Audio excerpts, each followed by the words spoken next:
Friends, welcome to Viji cooks. இன்னைக்கு நாம ஹோட்டல்ல கிடைக்கிற மாதிரி சாஃப்டான சப்பாத்தி ஈஸியா எப்படி செய்யறதுன்னு பார்க்க போறோம். நான் சொல்ற டிப்ஸை ஃபாலோ பண்ணி பாருங்க. அப்புறம் டெய்லி நீங்க சப்பாத்தி தான் செய்வீங்க. வீடியோட எண்ட்ல ஒரு சின்ன டிப்ஸ் சொல்லிருக்கேங்க, அதை மிஸ் பண்ணாம வீடியோவை ஃபுல்லா பாருங்க. ஃபர்ஸ்ட் ஒரு பவுல்ல கோதுமை மாவு 1/2 கிலோ எடுத்துக்கோங்க. தேவையான அளவு உப்பு சேர்த்து மாவோட நல்லா கலந்து விடுங்க.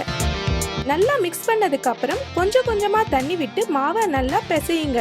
நான் சப்பாத்தி செய்யறதுக்கு முட்டை, பால், வார்ம் வாட்டர் எதையுமே யூஸ் பண்ண மாட்டேங்க. இது இல்லாமலேயே நம்மளால சாஃப்டான சப்பாத்தி செய்ய முடியும்.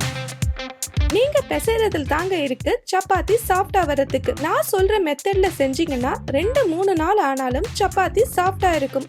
நான் 2 கரண்டி ஆயில் சேர்க்கிறேங்க. பிசையும் போதே நீங்க கொஞ்சம் அதிகமாவே ஆயில் சேர்த்து பிசைஞ்சு மாவை வச்சுக்கோங்க. இந்த மாதிரி நீங்க செய்யறதுனால உங்களுக்கு சுக்கா சப்பாத்தி கூட சாஃப்டா வரும். சப்பாத்தி மாவு இந்த கன்சிஸ்டன்சில வந்ததுக்கு அப்புறம் வீடியோல காமிக்கிற மாதிரி 2 தடவை நல்லா தட்டி மினிமம் 1 ஹவராவது மாவை ரெஸ்ட் பண்ணி வைங்க.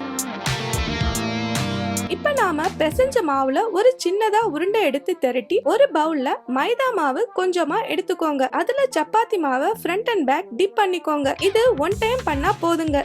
சப்போஸ் நீங்க நிறைய தடவை மாவை டிப் பண்ணீங்கன்னா வரன்னு சப்பாத்தி ஹார்டா வரும்.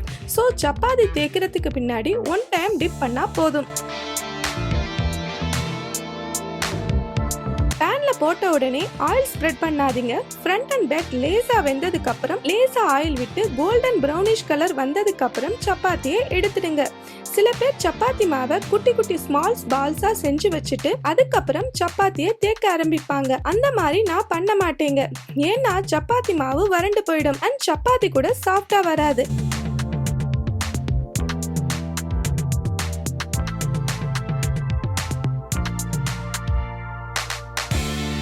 இந்த மாதிரி தின் அண்ட் சூப்பர் சாஃப்டா சப்பாத்தி வரணும்னா சப்பாத்தி தேய்க்கும் போது ஒரு தடவை ஃப்ரண்ட் அண்ட் பேக் தேய்ச்சி மாவை நல்லா திருப்பி சப்பாத்தி தேய்ங்க. சப்போஸ் பூரி கட்டையில மாவை ஒட்டிச்சுன்னா மாவை தூவி தேய்ங்க.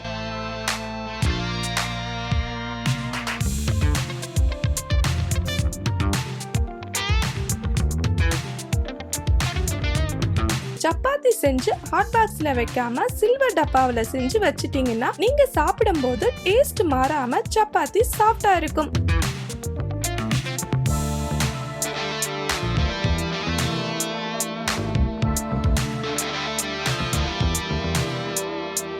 சப்பாத்தியோட சிக்கன் சால்னா காம்பினேஷன் அட்டகாசமா இருக்குங்க.